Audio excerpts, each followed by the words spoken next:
எதுக்கு இப்படி ஒரு பயம் அப்படின்னா, அவங்களுக்கே தெரியுது இது வந்து நாம வந்து பண்ண ஒரு பைத்தியக்காரத்தனமான ஒரு பிளான் இருக்குல்ல. சினிமா ஷூட்டிங்காக நாம ட்ரோன் எல்லாம் வச்சு ஒரு செட்டப், ஒரு பிரம்மாண்ட கூட்டம் அப்படி எல்லாம் நடத்தணும்னு நாம நினைச்சோம்.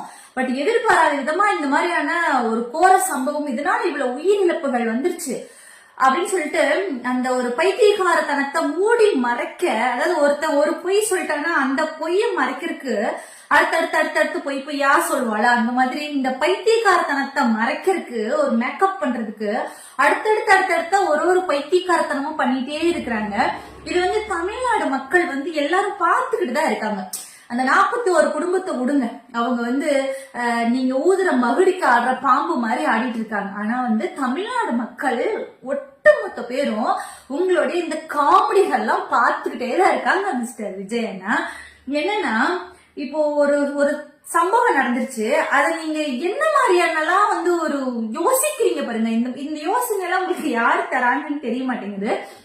இதுல கரூர்ல வந்து உங்களுக்கு மண்டபமே கிடைக்கலையா? இல்ல பக்கத்துல திருச்சி, குளித்தலை, இந்த பக்கம் நாமக்கல், இந்த பக்கம் ஈரோடு, ஏன் கூட்டத்துக்கு ஈரோடுல இருந்து வர வச்சீங்க, நாமக்கல்ல இருந்து வர வச்சீங்க, திருச்சியில இருந்தெல்லாம் வந்தாங்க.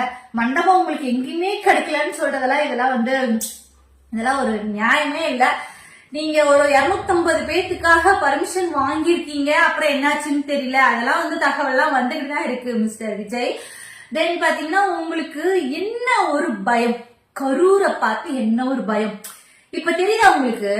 யார பார்த்து நக்கல் நையாண்டியா நீங்க ஒரு பாட்டு பாடி உங்களை நீங்க ட்ரெண்ட் ஆக்கிக்கணும்னு நினைச்சீங்களோ, அப்படியே ஆப்போசிட்டா மாறி இன்னைக்கு வந்து உலக அளவுல வந்து நீங்க ட்ரெண்ட் ஆயிட்டு இருக்கீங்க. உங்களுடைய கட்சி தாவேகா அப்படின்ற ஒரு அமைப்பு, உங்களுடைய இந்த பைத்தியகாரத்தனத்தெல்லாம் தமிழ்நாடு மக்கள் பார்த்துட்டு தான் இருக்காங்க.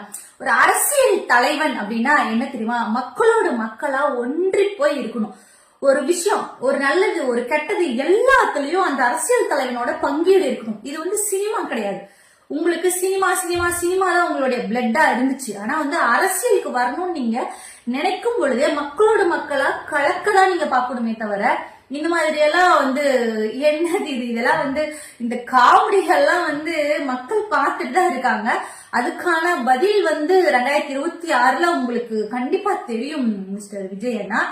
ஆனா ஏன் பயப்படுறீங்க? கரூர் மக்களை பார்த்து ஏன் உங்களுக்கு இப்படி ஒரு பயம்? இப்ப தெரியுதா அரசியல்னா என்னன்னு தெரியுதா? இது வந்து மத்தவங்களுடைய சதி அதெல்லாம் எதுவுமே கிடையாது. உங்களுடைய ஒட்டுமொத்த பைத்தியக்காரத்தனம் மட்டும்தான் இந்த நிகழ்வுக்கு காரணமா இருந்துச்சு. உங்களுடைய ஷூட்டிங்க வந்து அரசியல்ல செலுத்தணும்னு நினைச்சீங்க. இப்ப அரசியல்ல ஷூட்டிங் இருக்கா, இல்ல இந்த சினிமாக்குள்ளார அரசியல் இருக்கா? அத ஃபர்ஸ்ட் அதே உங்களுக்கு பிரிக்க தெரியல மிஸ்டர் விஜயண்ணா. உங்களுக்கு வந்து அரசியல்னா என்ன, சினிமானா என்ன அப்படின்னு அப்படியே எல்லாம் ஒன்னா போட்டு சோறு குழம்பு மோறு எல்லாம் ஒரே தட்டத்துல போட்டு வச்சிட்டு இருக்கீங்க. அதான் உங்களுடைய அரசியலா இருக்கு. உங்களுடைய இதெல்லாம் அரசியலே கிடையாதுங்க என்னை பொறுத்த வரைக்கும். இது வரைக்கும் தாவேகா பண்ண ஒரு விஷயமும் அரசியலோட ஒரு கட்டமைப்புக்குள்ளாரையோ, அரசியலோட ஒரு சின்ன ஒரு செயல்பாடுக்குள்ளாரையோ இன்னும் வரவே இல்லை. என்ன பொறுத்த வரைக்கும் தாவேகான்ற ஒரு கட்சி ஒண்ணு உருவாயிருக்கு, அவ்வளவுதானே தவிர அது ஒரு செயலுமே இன்னும் அரசியலுக்குள்ள உட்பட்டே வரவே இல்லை. ஒரு மாநாடு உருப்படியா அவங்களால நடத்த முடிஞ்சா? ஆனா ஒரு கொடிக்கம்பத்தை நிறுத்த முடிஞ்சுச்சா? ஒரு மாநாட்டுல ஒரு கொடி கம்பத்தை நிறுத்தி இந்த கொடியை பறக்க வெட்ட முடிஞ்சுச்சா? அதுவும் இல்ல. A to Z இப்ப வரைக்கும் வந்து மிஸ்டேக்காவே தான் பண்ணிட்டு இருக்காங்களே தவிர இதுல உயிர் போனதான் மிச்சம்.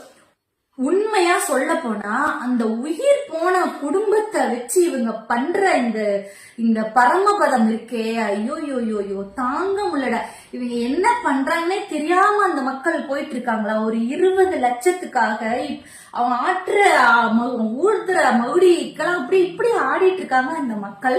ஆனா நினைச்சுக்கிட்டு இருக்காங்க தமிழ்நாடு மக்கள்லாம் வந்து விஜய் மேல ஒரு பரிதாபப்படுவாங்க.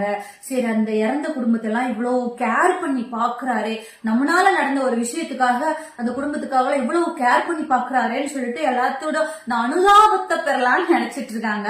உங்களுடைய முட்டாள்தான் என்னன்னு மக்களுக்கு புரிஞ்சிட்டு இருக்கு மிஸ்டர் விஜய்.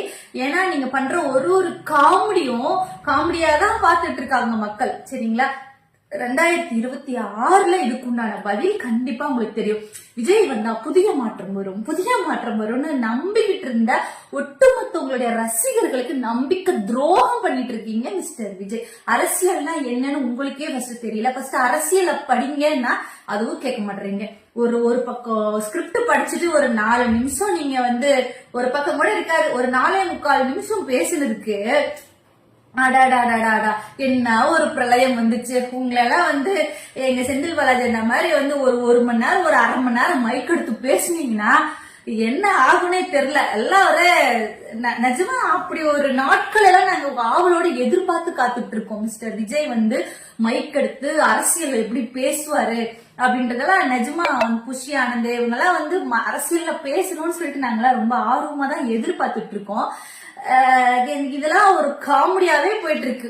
சீரியஸாவே ஒரு எலெக்ஷனுக்கும் யாராவது ஒருத்தர் இந்த மாதிரி ஒரு டைம் பாஸுக்காக வந்துடுறாங்க. ஆனா என்ன இப்போ ஒருத்தர் வந்தது அது அந்த காமெடி கூடாரமா இருக்கு. இப்போ ஒருத்தர் இருந்தாலே அது ஒரு போக்கஸ்டா அது ஒரு டைம் அப்படியே ஓடிக்கிட்டே இருக்கும். இப்போ ஒரு பெரிய ஒரு டீமாவே இருக்கு.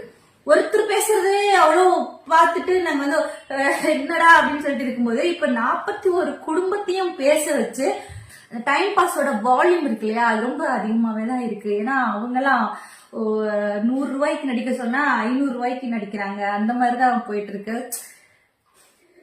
அதாவது சொல்லித்தரீங்களே டைலாக்கு, அதுல கூட சரி நடந்தது நடந்துருச்சு. விஜய் எங்களுக்கு இதெல்லாம் பண்றேன்னு சொல்லியிருக்காரு, மாதிரி இருந்து பாக்குறேன்னு சொல்லியிருக்காரு, அதோட நிறுத்த சொல்ல வேண்டியதானப்பா. நீங்க சொல்லி கொடுத்த டைலாக்கு மேல அவங்க பேசுறாங்களே அதுலதான் அவங்க மாட்டிக்கிறாங்க. சரியா? என்னன்னா விஜய் வந்தா போதும், விஜய் என் மகனாட்ட இருக்கான், அதோட சரி என் பையன் போனா போட்டும் அப்படி சொல்றாங்களே. இந்த ஓவர் டைலாக் இதெல்லாம் தான் நீங்க ஸ்கிரிப்ட் எழுதி கொடுத்ததுல எக்ஸ்ட்ரீமா அவங்க ஓன் டைலாக் எல்லாம் போட்டாங்களோ இல்ல அதெல்லாம் தான் எழுதி கொடுத்தீங்களோ, பட் வாட்டெவர் காமெடி ரொம்ப அதிகமா போயிட்டு இருக்கு. அரசியல் களத்துல ரொம்ப சூடு பிடிச்சு போயிட்டு இருக்கு. இது ஆக்கப்பூர்வமான சூடு கிடையாது, காமெடித்தனமான சூடு ரொம்ப பிடிச்சு போயிட்டு இருக்கு. பட் யார் வந்தாலும் சரி, எத்தனை பேர் வந்தாலும் சரி, எத்தனை கட்சிகள் வந்தாலும் சரி, திராவிட முன்னேற்ற கழகத்தை ஆட்டி கூட பார்க்க முடியாது. அவ்வளவுதான். அசைச்சு கூட பார்க்க முடியாது. அவ்வளவுதான். இதுல உங்களுடைய காமெடித்தனத்தினால, அதாவது நார்மலா ஒரு ஹீரோ மாதிரி காட்டணும்னா நல்ல ஒரு அட்டு பீஸா பக்கத்துல ஃப்ரெண்டா வச்சிருப்பாங்க சொல்லுவாங்கல்ல, இது நான் கேள்விப்பட்டிருக்கேன். அந்த மாதிரி எங்களோட தலைவனை, எங்களுடைய திராவிட முன்னேற்ற கழக தலைவரை, திராவிட முன்னேற்ற கழக சிங்கத்தை ஒரு சிங்கம் மாதிரி காட்டுறதுக்கே இந்த மாதிரியான காமெடிகள்லாம் பக்கத்துல இருக்கும்போதுதான் மக்களுக்கு இன்னும் தனித்துவமா நாங்க தெரியும். குறிப்பா மேற்கு மண்டல தளபதிய நீங்க எந்த அளவுக்கு ஒரு டம்மி பீஸ் ஆக்கணும், காமெடி பீஸ் ஆக்கணும்னு நினைச்சு வந்தீங்களோ, உங்களுடைய ஒரு நடவடிக்கையும் காமெடித்தனமா தான் போயிட்டு இருக்குன்றத எல்லாருக்கும், தமிழ்நாடு மக்கள் எல்லாத்துக்குமே இப்போ தெரிஞ்சுட்டு தான் இருக்குது. உங்களோட ஒரு அசைவுமே மிஸ்டர் விஜய் சார், ஒரு அசைவுமே காமெடி. நீங்க நல்ல ஒரு ஹீரோவா இருந்தீங்க, இப்ப அப்படியே அரசியல் களத்துல ஒரு மொக்க காமெடியனா மாறிட்டு இருக்கீங்கன்றது கொஞ்சமாச்சும் உங்களுக்கு அட்வைஸ் பண்ற, உங்களுக்கு அறிவுரைகள் சொல்லக்கூடிய உங்களுடைய நட்பு வட்டாரங்கள்ட்ட கேட்டு தெரிஞ்சுக்கோங்க. அரசியல் களத்துல தாவேக்கா பத்தி என்னடா நினைக்கிறாங்க அப்படின்னு சொல்லிட்டு நீங்க ஒரு ஜென்ரலா கேளுங்க. உங்களுக்கு சேஞ்ச் அப்பா போடுறவங்கள்ட்ட கேட்காதீங்க. ஏன்னா அவங்க உங்களை சூப்பர்னு சொல்றாங்க, உங்களை டாப் டக்கர்னு சொல்றாங்க அப்படின்னு சொல்லிட்டு தான் சொல்லுவாங்க. ஆனா அவங்களுக்கு எல்லாம் தெரியாம அரசியல் வியூகம்னு ஒண்ணு இருக்கு. அதாவது நம்ம கூடவே இருக்கிறவன் ஒரு விஷயத்த சொல்லுவான். சரியா? அவன் எதுக்கு சொல்றான்? அவனுக்கு ஒரு எதிர்பார்ப்பு இருக்கும், அவனுக்கு ஒரு தேவை இருக்கும், அதுக்காக அவன் சொல்லுவான். ஆனா அதை தாண்டி யாருமே தெரியாத ஒரு பர்சன் கிட்ட உங்களை பத்தி என்னன்னு மக்கள் என்ன நினைக்கிறாங்கன்றத கேட்டு தெரிஞ்சுக்கோங்க. இப்போ யோசிக்கவே வேண்டாம், நீங்க யார ஆப்போசிட்டா நினைக்கிறீங்களோ மிஸ்டர் விஜய் சார், அவங்கள்ட்டே கேட்டு தெரிஞ்சுக்கோங்க. அப்பா எல்லாம் என்னப்பா நடந்துட்டு இருக்கு, நம்மளோட கட்சியை பத்தி என்னப்பா மக்கள் நினைக்கிறாங்கன்றத உங்களோட ஆப்போசிட் ஆளுங்கள்ட்ட கேளுங்க. அப்பதான் கல்வி ஊத்துவாங்க, அதுதான் தெரியும். இந்த கூடவே இருக்கிறவன்ட்ட கேட்டீங்கன்னா, சார் உங்களை சூப்பர்னு சொல்றாங்க சார், விஜய் தான் மாசுன்னு சொல்றாங்க சார், அப்படிதான் சொல்லுவாங்க. அது உங்களுடைய பேர் அழிவுக்கு தான் வழிவகுத்து கொடுக்கும் மிஸ்டர் விஜய். பாத்துக்கோங்க. திராவிட முன்னேற்ற கழகத்தை யாராலையும் எதுவும் செய்ய முடியாது. கரூர்ல செந்தில் பாலாஜி அண்ணாவை தாண்டி இங்க எதுவும் நடக்காதுன்றது தெரிஞ்சுக்கோங்க.